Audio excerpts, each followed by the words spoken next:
Pour cet exercice, nous allons reproduire quelque chose que vous avez fait jusqu'ici très souvent, à savoir afficher un listing.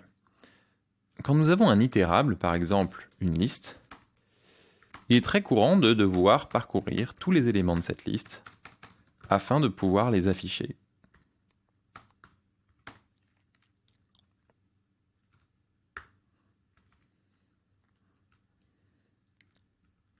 Cela fonctionne pour n'importe quel itérable, par exemple le mot chat.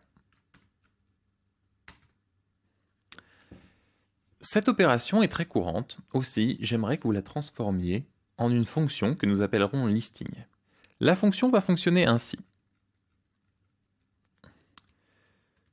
Vous prendrez une fonction qui s'appelle listing, vous lui passerez un itérable en paramètre, et la fonction retourne du texte, donc un type string. Ce texte-ci contient la sortie du listing tel que nous voulons le formater. Comprenez bien que listing ne fait pas de print, il n'affiche rien. Cette fonction va retourner la chaîne de caractères qui représente ce listing-ci ou ce listing-ci.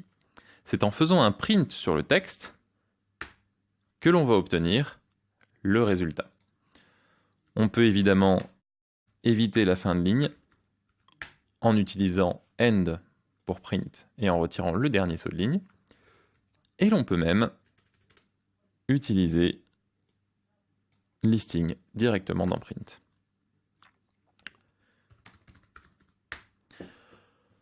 Pour vous aider, sachez que vous pouvez utiliser n'importe quel itérable, bien évidemment, mais qu'il faut que cela marche également pour les entiers. De fait, vous allez devoir faire une conversion de type. Pour que cette conversion de type soit facile et que vous puissiez la tester facilement, je vous invite à utiliser la fonction range. La fonction range est une fonction qui retourne un itérable d'entier compris entre les deux nombres que vous lui passez. Par exemple, si je fais listing sur range 0,10, j'obtiens cette chaîne de caractères et je peux faire un print dessus pour obtenir cela. C'est à vous. On va passer à la correction.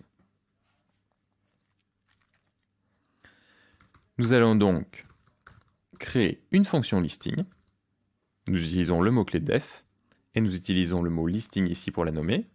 Puis nous définissons le seul paramètre dont elle aura besoin, à savoir un itérable.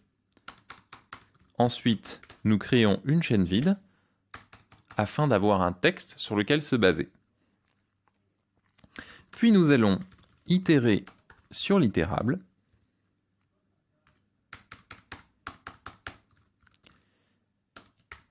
et concaténer le nouvel élément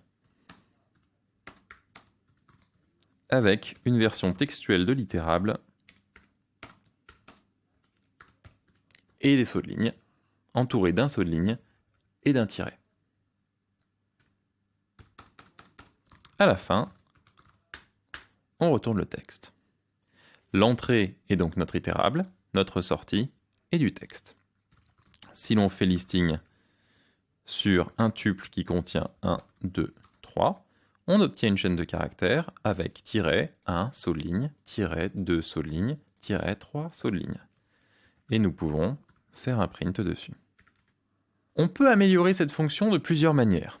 La première est d'utiliser non pas un texte, mais une liste.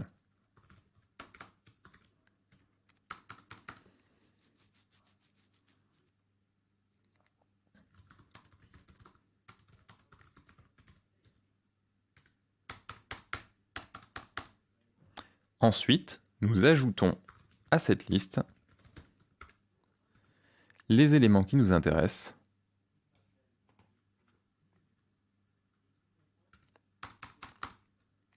et à la fin, au lieu de retourner items, nous utiliserons la fonction join, ou plutôt la méthode join. Cela va fonctionner de la même manière, mais vous voyez que nous n'avons plus ce saut de ligne final qui nous embêtait. Join est une méthode de chaîne de caractères qui va s'appliquer à la chaîne de caractères depuis laquelle elle part. et qui prend n'importe quel itérable en paramètre, par exemple un mot, et qui va insérer entre chaque élément cette chaîne-là. Je peux aussi prendre une liste de chaînes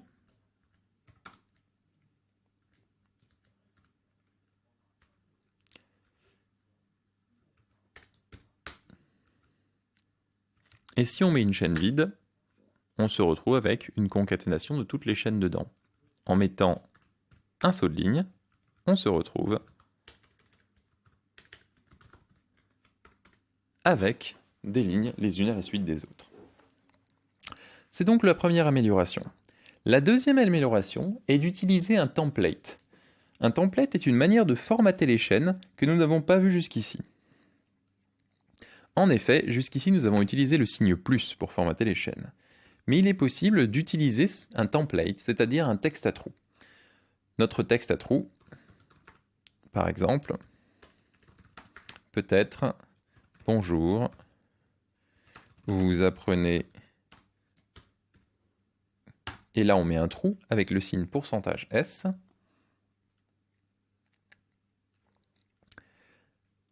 Pour le langage, et là nous mettons un autre trou. Nous avons donc une chaîne de caractères, mais qui contient ces espèces de caractères bizarres pour noter qu'il y a des trous dedans.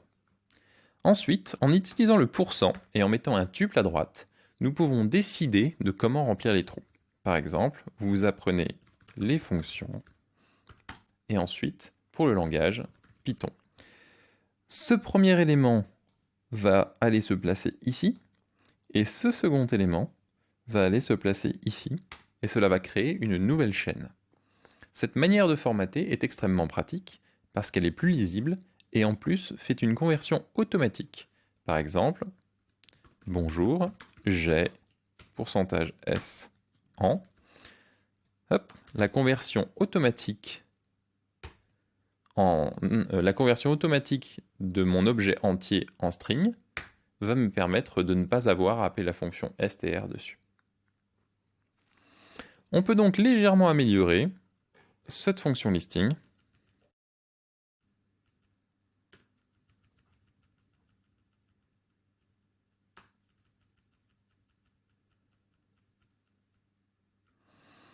en utilisant un template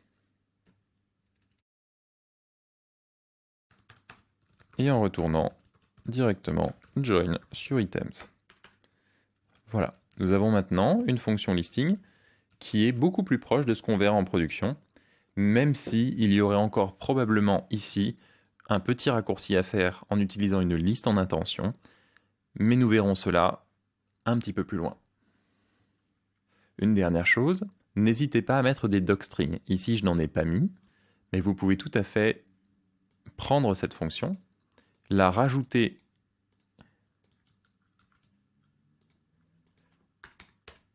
dans votre module école.py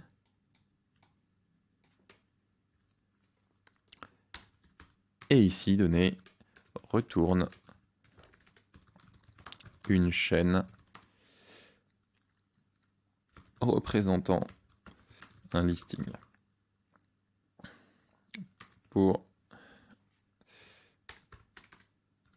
le listing, affiche les éléments de l'itérable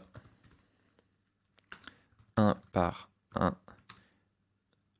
ligne par ligne, annoté par des tirets. Et voilà. Comme vous le voyez, rien ne m'oblige à me limiter à une ligne pour ma docstring. Parfois, il y a des docstrings qui sont très très longues. La convention est néanmoins d'utiliser la première ligne pour donner un résumé de ce à quoi sert la fonction, et ensuite de sauter une ligne et de mettre plus d'informations juste en dessous. Nous pourrions aussi choisir ici quel séparateur utiliser.